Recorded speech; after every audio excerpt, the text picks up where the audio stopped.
Si les touristes continuent de venir en Grèce, les Grecs, eux, sont nombreux à devoir faire une croix sur leurs vacances compte tenu des difficultés économiques. Ce ferry à destination des Cyclades est généralement plein durant la haute saison, mais là, il est à moitié vide. On ne peut pas partir en vacances à cause de la crise, mais on a réussi à mettre de l'argent de côté pour nos enfants.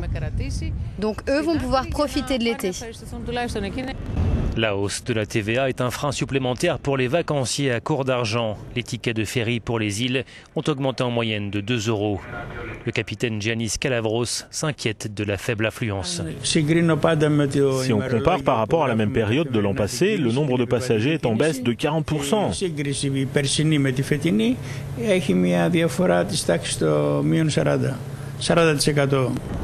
La fermeture des banques et l'instauration d'un contrôle des capitaux a suscité un climat d'inquiétude. Beaucoup de Grecs ont préféré annuler leurs réservations.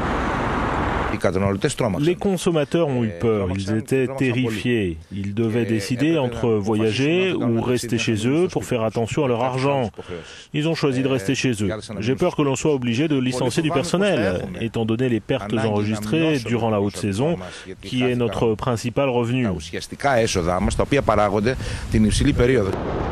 Les Athéniens qui ne peuvent pas partir en vacances peuvent au moins profiter cet été des plages de la capitale.